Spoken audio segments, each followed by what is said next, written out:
Finance Committee meeting to order. We have 4 items on the agenda. The first item is the LED streetlights. Some of these tonight are just informational more than asking you to move stuff forward. Just kind of going back and discussing really quick where we stand with that. Real term, Affinity, and a mirror. What we're going to do is get quotes. Those first two, Real Term and Affinity, are actually private companies looking at LED light conversions on the street lights. And then a mirror, obviously, is a public utility company. What we'll try to do is once I get those quotes together from all three of those, I can bring them back to the council and have you take a look at them. Biggest difference between those private companies and a mirror, there'll be no upfront cost for the city with a mirror. You basically be signing like a 15-year lease. There won't be any cost to convert your lights. So what will happen is if you go with the private companies, and we'll break that all down in a spreadsheet for you so you can see it, but go with the private companies, there'll be upfront costs for those lights. But after about 5 to 6 years, you'll start gaining back on those lights, probably $15,000 to $20,000 a year over the life of the lights. But I can get that all broken out so you can see those. But we'll have back and see what all three of those companies will do that for. So that's good that Amira does that, because I didn't know that they would. They do. That. That's good. That way you can stick right with them, be a lot less hectic, I would think. Yeah, I mean, your savings won't be as much long term, but you won't have any upfront cost. They'll take care of it, all maintenance? Yeah. That's something we'll get those quotes and put that together on a spreadsheet so you can take a look at them. Yep. Okay. Carol, Kyle, anything? Nope. Okay. Anybody else? Questions? No? Okay, we'll move on to Airport Customs Border Protection Project, please. So Danielle put out a RFP a few weeks ago. They came back. We had sent out to 5 different financial institutions: Androscoggin Bank, Camden National, Bangor Savings, Catardin Trust, and Penobscot Federal Credit Union. We only had a couple of them that got back to us on those. Camden National was the lowest interest rate at 4.89%. Again, I've been in contact with Customs and Border Protection. If the rate's higher, we're going to look at whatever that lease agreement would be to offset those costs on that. We've been working with Shane McDougall still on the project, getting some questions answered with Customs and Border Patrol on what they're exactly looking for specifics within the building. When you look at that whole project, basically covers 60 by 60 hangar, their office space, Jet A fuel, and we have an opportunity to get an Oshkosh snowblower. And basically what that would do is we're really borderline on the amount of time that it takes us to clear off the airport after a storm. By upgrading to that, we could probably get the airport cleaned off, and Lance will give you more detail on that. We could probably cut that in more than half, probably 2/3 less time. Customs, Border Protection gets up there, they're going to expect that runway to be open. We've always been right on the cusp of not having the runway done in a timely fashion, so that would all be within everything that we've been talking about so far on cost, on this entire project. So that's kind of where we stand at this point. Is the Oshkosh going to sit and wait until we get to that point? Yeah, I mean, we got to figure out everything with them first to make sure that it's all moving forward and they're good to go on all the costs. Because as the basic discussion's been, I can build you whatever building you want, but it's going to be reflected in whatever your lease is going to be. So.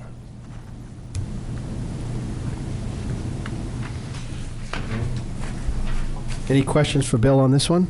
So do the numbers on this fall in line with what you were anticipating? Yep. Okay. Yep. Yeah, we've been looking at 1.5. I don't think we're going to be at 1.5 to do the entire project, all of it. You don't think we're going to? No. No, that says decline. That they just didn't get anything into us, or? Right. No. Really? Huh. Are the interest rates about what you thought they were going to be? What's that? Have the interest rates changed? Are they about what? They're a little bit higher A than little what bit they were higher. last year. I mean, last spring, they were below 3. Mm-hmm. So That's one of the discussions I had with Customs and Border Protection was, you know, this has taken almost a year for you folks to get back and do this. I want you to be aware that this is what our interest rate is, and these are the costs that be associated with it, so. A lot of red tape with the government. Takes time. Okay. Any other questions? Thank you. We'll move on to number 4, the applied movement replacement in fire station. So, that's an older system. Long story short, the coupler system didn't work when it was hooked to the back of a vehicle, it left the building, and so the system kind of went with the vehicle. And so that's, didn't release. So that system is non-functioning. Big piece of it went through the block in the end, damaged the door some. We're putting a claim in on insurance to see if we can get that covered. I don't know if they will cover that just because of the age of the system. We have about $100,000 in building reserve account from this past year that was budgeted. So we could certainly cover it at whatever amount from insurance that comes through on that. The difference, or cover it all. But it needs to be in the fire station. That basically vents all the exhaust outside the vehicles running. But it hasn't been working, or it wasn't fitting correctly all this time, is that what you said? Well, a coupler system on there, because it's old, gets rusty, and it didn't release. Everything now isn't based on tension, it's based on pressure from the exhaust system of the Okay. vehicle. It didn't release. Normally, you just drive out the door and it releases, and We haven't had any problems till now? not like that. It's been in there since the 70s. It's been piecemealed together since that time, parts, pieces added to it. Huh. The coupler just didn't let go. How old is that current system? You know the age of that? 1990, somewhere between 92 and 96, I believe. Isn't there some of it even older than that that's in there? The first system that was put in was in the early 90s. Now, if it was rehabbed when they did the retrofit of this whole station, which I think they did, I wasn't there, I had just left, so I'm not sure Yeah. what was done at that point. But they had to add on, because they added on to the front of the station, correct? So it has been pieced together. I think that was the one that water was running through it during the renovation too, which probably wasn't good for it. Huh. So what do you, is this any part of the budget that's coming up or something, replacing part of the budget, or what are you Well, looking to do I with mean, it? like I said, we got $100,000 in building reserve account. We allocated $130,000 for the entire operation last year for the whole city. So, you know, my recommendation would be, based on whatever this insurance claim, whatever happens there, you want to try to replace that as soon as you can, because when vehicles are in there running, that fume is inside the building and going upstairs into living quarters, so. So will you come back to us with a number as soon as you find out Yep. about the insurance? We can. Yep. Okay. Any other questions on that one? Moving on to the last item for finance, capital paving. B&B Paving has offered to honor the last year's price for this upcoming paving season.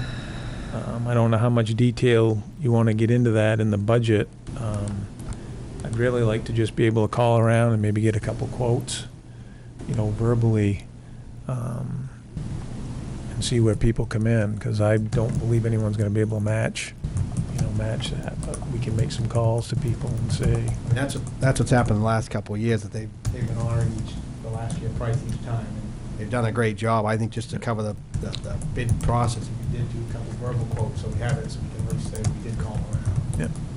That's just my opinion, but. Yeah, no, I agree, we should at least check, yeah. Yeah, get a couple verbal quotes so we can say we at least did it. That's right. But I know no one's been able to touch them because they've been doing a great job, and They haven't had to come back to fix anything that I know of. They haven't. No.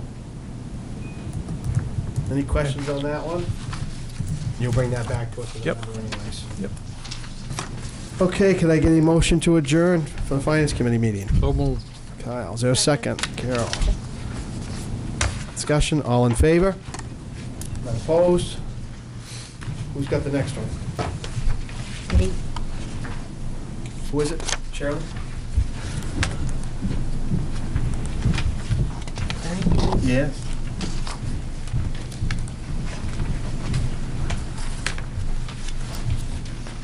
All right, I will call to order the Administrative Services Committee, just in case you haven't turned off your phones. Now would be a good time. This first item on the agenda is Little League Field. The committee will discuss accepting a donation of the Little League Field from the Knights of Columbus to the city.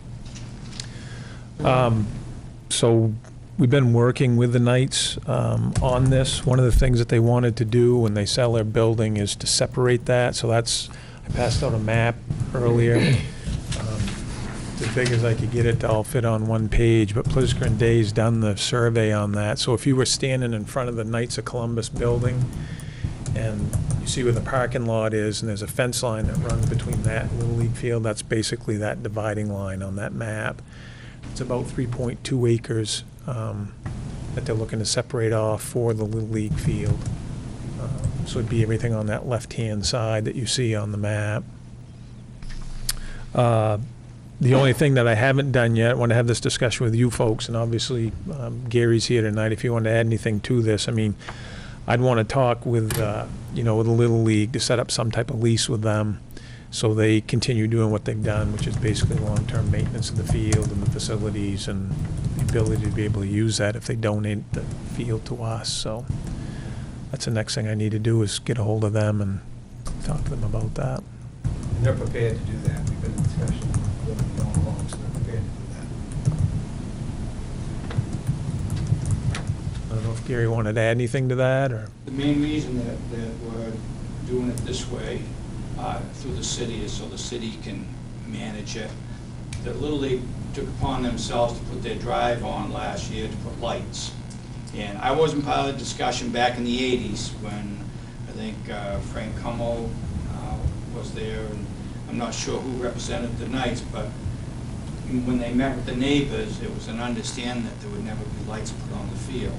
It was not written anywhere, so it's not in the deed, but in good faith, because we were notified by one of the neighbors saying, hey, what's going on? The Little League never even asked us for the permission to put the lights. And part of the agreement was that they needed to come to us for any improvements. They did put one building up, a second building up, which they got permits from the city on, but again, we found out after the fact. It didn't interfere with our property, so it wasn't a big deal. But when they came up with the lights thing, we said, they're going to continue not following the rules. So when the field was built, it was a cooperation of the city, Recreation Department, the Little League, and the Knights. There was probably pretty much equal dollars put in. Over the years, the Little League has taken it over when the city diversified their maintenance in the rec department. So, everything that's gone on probably since 2000 or so has all been on the Little League, and they've done a great job keeping it up. So we just wanted to make sure that our only requirement is that it always stays in the deed. It's the Old Town Knights of Columbus Little League Field.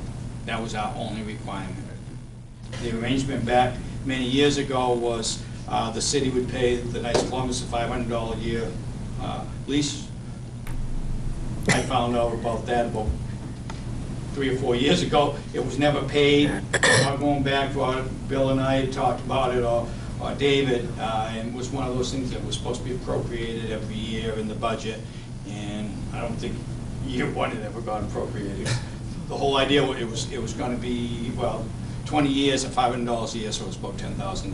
We're not looking for that. We just would like to have it managed well and kept the Knights Columbus name on it. And the lights will not go up.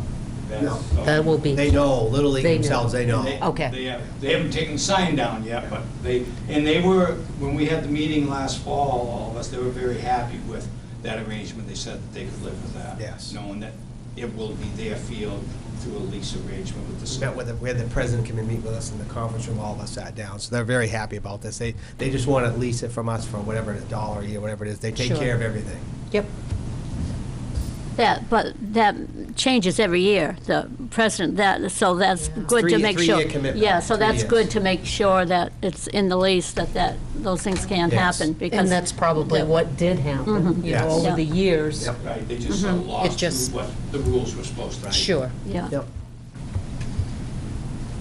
All right, is that, Just a quick question, I guess for Bill, by doing this, does the city take on any liability issues we need to be That would concerned be with? all part of the lease. We'd have to have some type of identification that Okay, we weren't good. responsible for. Normally, they're insured and do all those things. That's kind of what we ran into with the Penobscot paddlers on the river. I know they're still working on getting insurance, so. But that's that would something- be on the Little League to have Yeah. insurance. Good. Okay, thanks. anyone else? I need a motion to adjourn, So moved. Seconded. seconded. All those in favor? All those in favor?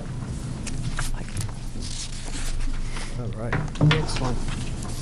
Thank you, Stan. I'll call the Public Services Committee meeting to order. We have 4 items on our agenda tonight. And I think the first one is the bus agreement. Bill, is that you? Yeah, they're just sending out clarification on that. Again, same thing as Little League question. Some of the towns were concerned that there was nothing in there to indemnify each town from if there was a situation with the city, Bangor, running the BAT bus, we all pay into it. So they're putting a clause in there that indemnifies every community from their operation. We pay a fee for them to obviously operate the BAT bus, but everybody wanted some type of clause in there, so they've written that out. I forwarded that through to Redmond Winchell, and they're looking at it to okay it, but it seems like it's all good the way that it's been written. And again, they've got a breakdown on cost. It's based on hours and routes. The expenses after revenue and fares and grants is what they charge us. Our rate's really not going to change very much this year, so should be in good shape. I just wanted to let you know that if you see a BAT bus agreement suddenly pop up on a council agenda, that's why it's there. Is Stantec doing a survey for them? Yes. Do you know the status of that? I know they've gotten a lot of input from people. They put that survey out to get people's input on that. They got over 1,000 responses on it. I don't know. Do you know where that survey stands, John? Back's meeting's tomorrow at 9, and there's a report from the Community Connector then. I'll find out what the status is. Okay. Could somebody get back to me on that just for Yeah. kicks? 'Cause Yeah.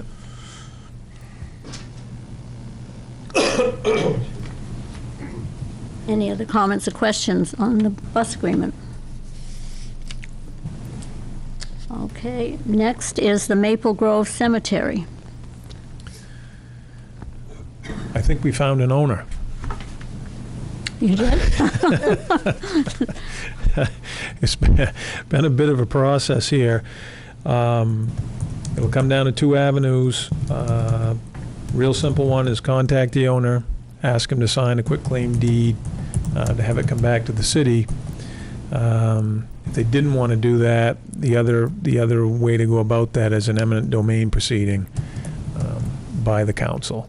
Obviously, one's much cheaper and simpler than the other. Hopefully, when we contact them, they'll be interested in turning the cemetery back. We don't really have a lot of push one way or the other, except to make the request. What I'd like to do is get a little bit more detail on this, try to contact the owner And when we come back, I'll have Redmond Winchell here to kind of explain the pluses and minuses of whichever direction that we have to go in, so you can have more detail. But we're finally to a point where we'll come to you to find out which way you want to go. And one of the questions you asked, we did I get back to you? You Yes, you put a did, name yep. out, yeah. Yep. And it's a big old farm that's been broken out multiple times, and I don't think anybody really realized who the owner was, but I think we do now, so. I forget where that is. Out on the Bennick Road? On where the old landfill used to be? Oh, yes. Right on the Thank you. right-hand side. Any other comments or questions on that one? No? Okay, spring cleanup. We're shooting for May 18th, same place as it was last year, over on the Old Town Canoe site. We're just working on updating the flyer, trying to get that out. We definitely had a few issues last year where we'll try to be really clear on the flyer on what's acceptable and what isn't. You know, it ended up costing us a little bit more money because sometimes people would show up with multiple loads, and some of the stuff that they brought may have been things that shouldn't have been in refrigerators or freezers. Some of it had formerly frozen meat products and stuff in it instead of it being cleaned out before it got there. So we're gonna try to be a little bit more prudent in getting that stuff out there. Again, Jim Dunning headed that up from Casella for us last year, and he's got a letter here that I can get out to you guys where he's given us some background information on that, and we're just trying to smooth it out and make it better than it was before. So Overall, it worked pretty well last year, though, didn't it? I think most people that I heard liked it. Yeah. It was easy to get at, and so once we get everything updated here, we can come back and kind of share the updated flyer and And it was 2 information on it. days, wasn't it? Was it the It was 2 weekend? days, wasn't it? It was, and Sunday was a waste. Yeah. It was. I remember driving by Sunday, there was very few people out there. Very busy Saturday. Yeah. It Mhm. Oh, was yeah. a crazy Saturday. Yeah. Yeah, it's wait in line. but people commented that they were able to get in there, and that I think some of them did have things they probably shouldn't have, Yeah. but we can be more, Well- discerning when we send out to tell them what Yeah. they. But overall, I think it worked good. Anyone else have anything about spring cleanup? Okay. Next is the plastic bag discussion. Jen brought this up. I think it's probably time we started it because I think it's something that we need to do. It's a matter of how we're going to do it and how we're going to let the people know about it, and and decide what places in town it affects. So. Yeah, I think a lot of it will be market driven. If you look back at what they're doing in the legislature right now, there's 3 bills that have been introduced to try to deal with that, with single-use plastic, which is plastic bags or plastic bottles or straws or stirrers and all the things that can cause problems like that. And looking back, I think the first time the legislature introduced that was in 2016 or 17, and a lot of retailers were not in favor of it at that time, and now on some of the polling that they're doing, they're saying like 65% of the retailers are in favor, because I just think the market's changing. So I think it's good to talk about it and to keep an eye on it and see what happens with the 3 bills that are in the legislature right now. But I think a lot of the retailers are going to move in that direction anyway, because they just see people are starting to get concerned enough about it that they're going to make that change. But we can look at, some towns in southern Maine have done that, have actually looked at, charging for single-use plastic bags or whatever, and those are things that I could definitely get a hold of and bring some of those to you to take a look at if you wanted to see what they were. Very helpful. Yeah. And I think we have to consider what else it affects too. If we do single-use plastic, what else does it affect Right. in the city that that people use as well, or which stores it affects in the city too. Right. Yes. Of course, we all know that our biggest one is Hannaford, and Right. they've probably already got a plan to handle it because they've had it in other communities. Well, and I think with the state involved too, I think Bill's right, and see what's gonna happen at that level. I think everybody's preparing for it anyways. We just have never had the discussion. I think it's great to start that, so. Yeah. Mm-hmm.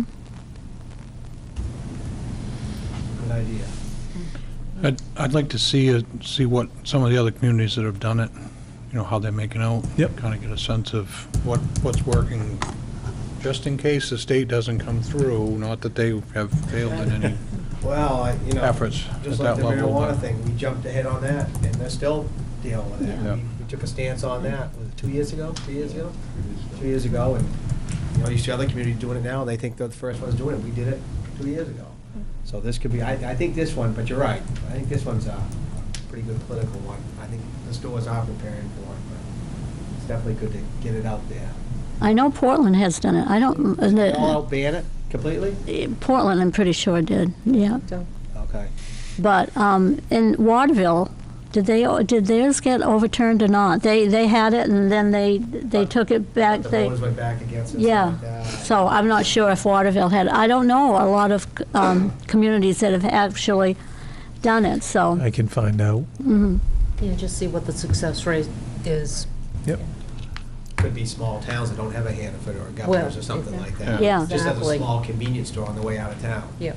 And you bring your own little That's shopping right. bag. That's right. And because in Old Town, it does affect a lot of the restaurant, as you said, the restaurants too. Restaurants, Yeah. Namas and takeout places. I mean, for us, it's a little different than some other ones. Yeah. So We- that's always something to consider too, but this is definitely something that's in the forefront of everybody's. But we have to give them a heads up too that we're Yes. we're discussing it and get them here, and because it's going to happen one way or another, whether we Yes. do it first or the state does it first. So we really have to look into it, I think. Can I say something?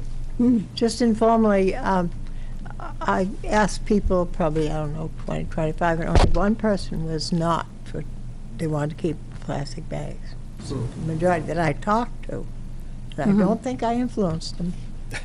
I'm strong on people pretty good, I don't know. Well, so many people have the reusable bags now. Right. Yes. Maybe not the low-income people. Mm-hmm.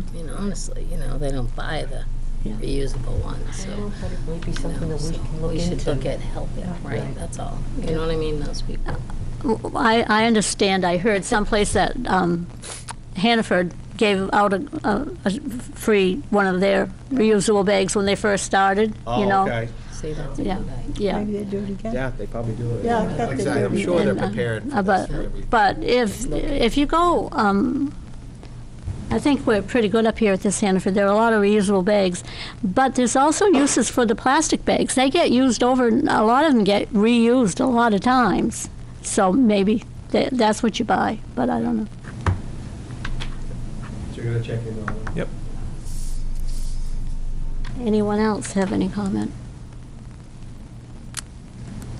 I guess that wraps it up for the Public Services Committee. May I have a motion to adjourn? Second. All those in favor? Unopposed. Meeting adjourned. We are done. Thank you all for coming.